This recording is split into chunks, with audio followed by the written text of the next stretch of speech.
Hello বন্ধুরা, আজকের ভিডিওতে আমি আপনাদেরকে দেখাবো কিভাবে আপনারা আপনার ইনস্টাগ্রাম ভিডিওটাকে প্রাইভেট করে রেখে দিবেন। আপনার ভিডিওটা হয়তো পাবলিশ করা আছে, কোনো কারণবশত আপনার ভিডিওটাকে আপনি প্রাইভেট করে রেখে দিতে চাইতেছেন, আপনার ভিডিওটাকে আপনি পাবলিশ করতে চাইতেছেন না। তো চলুন আপনাদেরকে নিয়ে যাইতেছি ইনস্টাগ্রামে গিয়ে আপনাদেরকে দেখাই। তো এখান থেকে আমি আমার ইনস্টাগ্রাম অ্যাপটাকে ওপেন করে নিলাম। ওপেন করে নেওয়ার পর আপনারা কি করবেন, আপনার ডান দিকে নিচে দেখেন আপনার প্রোফাইল পিকচার দেওয়া আছে। আপনারা কি করবেন, আপনার প্রোফাইল পিকচারের উপরে ক্লিক করে দেবেন।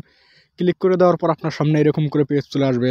তো আপনাদেরকে আমি এখান থেকে একটা ভিডিও আমি প্রাইভেট করে তারপর আপনাদেরকে দেখাইতেছি। প্রাইভেট করার জন্য আপনারা কি করবেন, যে ভিডিওটা আপনি প্রাইভেট করবেন ওই ভিডিওটা এরকম করে আপনারা ক্লিক করে নেবেন। ক্লিক করে নেওয়ার পর আপনারা কি করবেন, উপরে দেখেন আপনার 3 ডট দেওয়া আছে, 3 ডটে আপনারা ক্লিক করে দিবেন। 3 ডটে ক্লিক করে দেওয়ার পর আপনার সামনে এরকম করে বহুতগুলো অপশন চলে আসবে। তারপর আপনারা কি করবেন, এখানে দেখেন অ্যাডসিপ বিলে একটা অপশন দেওয়া আছে, আপনারা কি করবেন এই অপশনটাতে ক্লিক করে দেবেন। ক্লিক করে দেওয়ার পর এখানে দেখেন লোডিং হইলো। লোডিং হয়ে যাওয়ার পর কিন্তু আমার ভিডিওটা এখানে নেই। তো আপনাদেরকে দেখাইতেছি, দেখেন এখানে কিন্তু আমার ভিডিওটা ছিল, ভিডিওটা কিন্তু এখন এখানে নেই। তো এরকম করে কিন্তু চাইলে আপনারা আপনার ভিডিওটাকে প্রাইভেট করে রেখে দিতে পারেন। তারপর আপনারা চাইলে আপনার যখন প্রয়োজন হয় তখন আপনি পাবলিশও করে দিতে পারেন। পাবলিশ কিভাবে করতে হয় আমি একটা ভিডিও বানাইছি অলরেডি, আমি এখানে এন্ড স্ক্রিনে দিয়ে দিব, আপনারা দেখে নিতে পারেন। তো ভিডিওটি ভালো লাগলে একটি লাইক দিবেন, চ্যানেলটি সাবস্ক্রাইব করে সাথে থাকবেন। ভিডিওটি দেখার জন্য অনেক অনেক ধন্যবাদ।